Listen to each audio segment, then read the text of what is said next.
नमस्कार। मैले कक्षा 10 को सामाजिक विषयको विषयगत वार्षिक शिक्षण कार्ययोजना 2083 लाई तयार पार्ने कोसिस गरेको छु। कक्षा 10 मा अध्ययन र अध्यापन गराउने तपाईँ सम्पूर्ण शिक्षक तथा विद्यार्थीहरूका लागि यो सामग्री उपयोगी हुन सक्छ।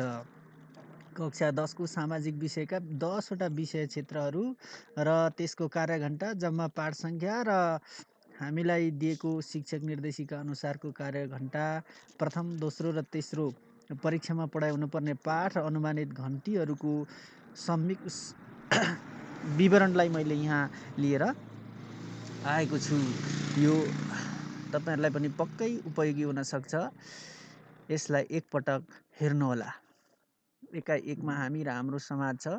यसको कार्यघण्टा 8 छ। जम्मा पाठहरू 4 टा छन्। प्रथम त्रैमासिक परीक्षा भित्र पढाइ हुने पाठ र अनुमानित घन्टी, पाठ 1 र 2 पढाइ भइसक्नुपर्छ प्रथम त्रैमासिक परीक्षाभन्दा अगाडि भने यसमा अनुमानित घन्टी 4 रहेको छ।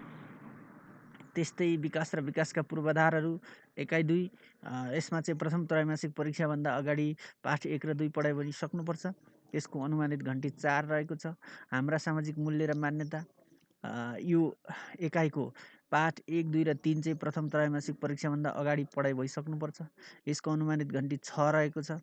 त्यस्तै एकाइ 4 मा हाम्रा सामाजिक समस्या र समाधान भन्ने एकाइ रहेको छ। यसको प्रथम त्रैमासिक परीक्षाभित्र पढाइ हुनुपर्ने पाठहरू पाठ 1, 2, 3 रहेका छन् भने अनुमानित घन्टी 5 रहेको छ। त्यस्तै नागरिक चेतना एकाइ 5 मा रहेको छ। फर्स्ट टर्मिनलभन्दा अगाडि पढाइ हुनुपर्ने पाठहरू 1, 2 र 3 हुन्। यसको अनुमानित घन्टी 7 रहेको छ।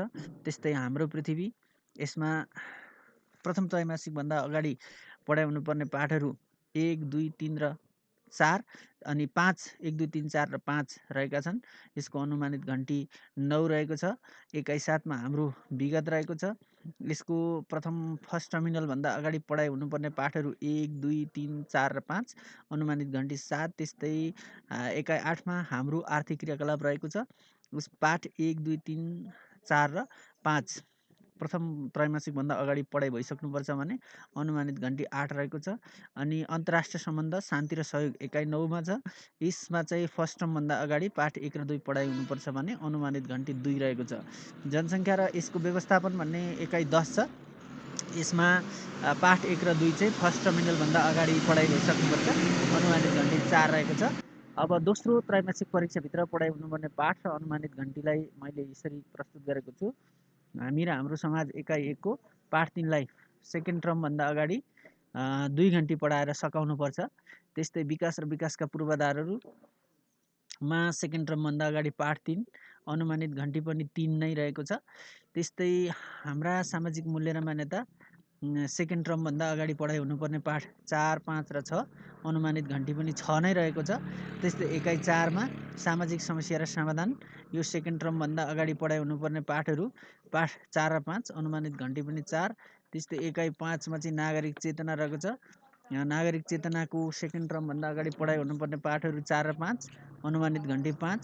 त्यस्तै एकाइ 6 मा हाम्रो पृथ्वी, पढाइ हुनुपर्ने पाठ 6, 7, 8 र 9, अनुमानित घन्टी 4 हो भने अब हाम्रो विगत र हाम्रो आर्थिक क्रियाकलाप चाहिँ यो सेकेन्ड टर्मभन्दा अगाडि छैन, किनभने उनीहरूले यहाँ चाहिँ फर्स्ट टर्मभन्दा अगाडि नै पाठहरू गइसकेका छन् भने थर्ड टर्मभन्दा अगाडि भनेर यहाँ राखिएको छ।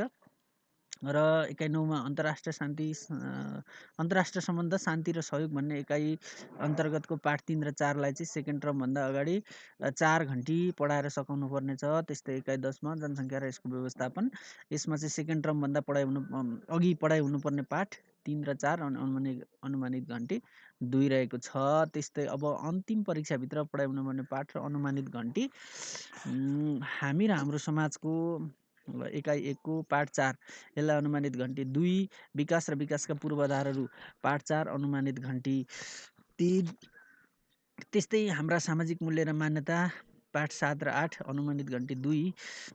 सामाजिक समस्या र समाधान पाठ 6 र 7, अनुमानित घन्टी 2।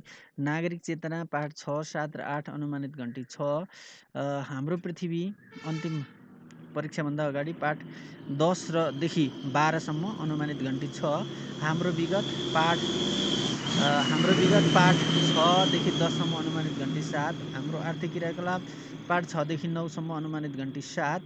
त्यस्तै अन्तर्राष्ट्रिय सम्बन्ध शान्ति र सहयोग भन्ने छ, पाठ 5 र 6 अनुमानित घन्टी 3।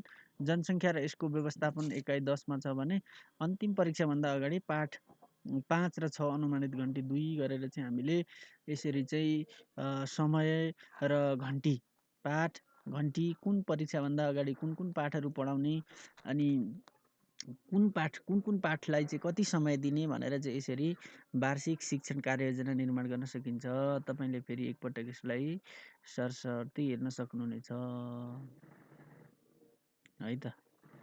यस्तो छ र जम्मा चाहिँ कार्यघण्टा 128 छ। जम्मा चाहिँ 74वटा पाठहरू छन् होइन। यसरी चाहिँ हामीले चाहिँ हेर्न सक्छौँ। हस् त, थ्याङ्क यू।